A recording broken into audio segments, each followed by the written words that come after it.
But the title of this episode is Let's Get Started, because, I wanted to dive right into it. And to do this, I wanted to ask chat. Give me an example. No, don't give me an example. Give me the name of a world. Just a random name for a world. I'm going to ask more questions, so you better have your typey ready. Varden.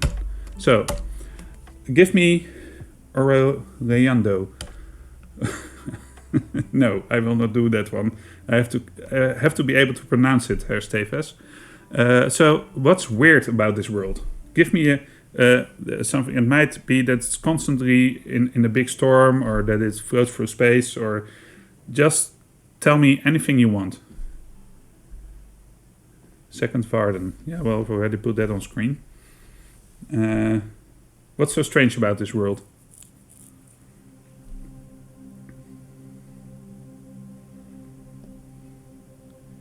It's inside out, yeah. It's inside out.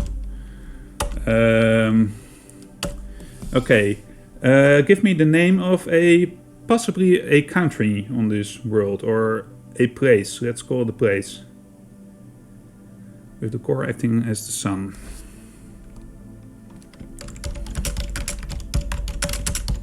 Reminds me of the Dead Book trilogy. Well, not trilogy, the Dead Book series, right? Oh, no, was it the Deadgate? Yeah. Pleasantville. Pleasantville? Okay. So, there we go, mistyping. That's my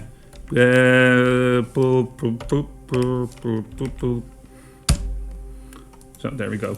Okay. So there's this place called Pleasantville on a world called Varden that's inside out. Now,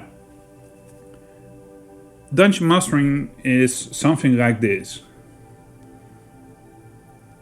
There's a blackness to reality. The bleak expanse of space is filled with nothing more than whimsical globes floating around without any purpose. One of these globes that floats around in space is called Varden. They consider it a world, although they are not on the outside of it as we are used to. Instead, they live on the inside of the globe and they have never heard of space.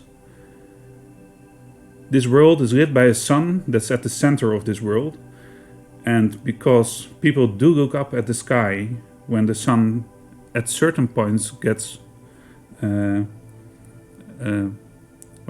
covered by a spherical orb called a moon, and they can see the other side of the globe of the inner globe.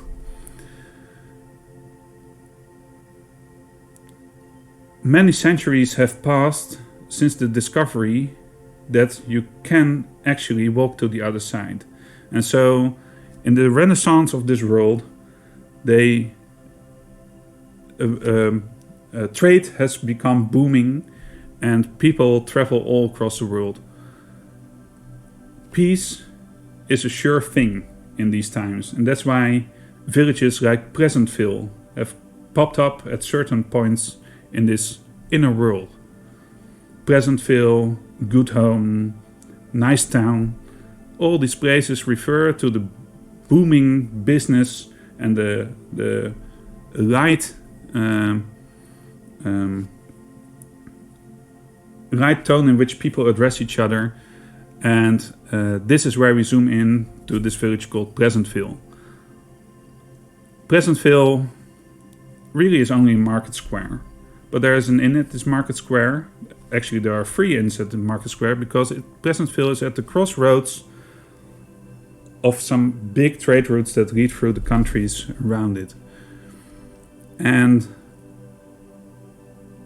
you, adventurer, find yourself in this Pleasantville because you have traveled a lot and have been trading a lot across the road, but at this point you've sold everything. You're your pockets are lined with gold, and you're searching for a place to rest for the night. And there it is, the Bull Without Horns, an inn more extravagant than you've ever seen. You've got a lot of gold, so you know you can pay to stay there, and that's why you open the doors and you step into this warm room where all the people look up at you and say, "There's another one, welcome." Okay, not my best job, I must admit, because I'm a bit nervous, but this is what the introduction to staying at the cow, at the bull, yeah. Anyway, because it has no horns, yeah. I could have done better at this, but the point I'm trying to make is that to start an adventure, the only thing you have to do is get some things together and make it into a story. And once you have made it into a story, you can add to it afterwards. This is where I do agree. It was great, thank you, with a big T even. A world can be as amazing as you want it to be, but it can also be non-descriptive. You don't have to have a world before you start playing a session. You walk into the inn, the bartender moves at you as a hearty welcome. Yeah, maybe all the people are cows, who knows. I'm not going there though, because it will be a bit too silly, I think. Well, of course we will be, chat is going wild. Don't have to say this for YouTube, but I will be interacting a lot with chat. So don't milk it. Oh man, this is going to be tough. Anyway, the only thing I'm trying to say is that, and with which I agree with most dungeon masters who tell you something about session preparation on YouTube, is that you can start nearly anywhere and you don't have to invent anything at all before you even start playing. Yeah, because the only thing you need is a crossroads and an inn, or anything that's a trope in some way can be used as the start of an adventure. Because especially with first-time players, they don't know what the Dungeons and Dragons or any RPG tropes are. They don't know that it is the most common thing to start your adventure in an inn, and maybe the first encounter will be some rats in the basement. You know, any new player might enjoy that. Because I've been playing for quite a long time, I've been going out of my way to think of new ways into which introduce characters to an adventure.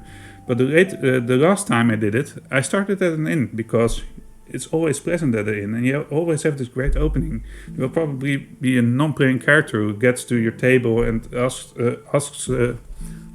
the people around the table, "Do you want to play a game of cards or a game of chess, or what brings you to this town?" And there might be a shady figure in the corner, or there might be a worried bartender because his daughter has disappeared. All these things are always new to new players, and even if they have looked up things on YouTube, it might even inspire them to hear this start to an adventure.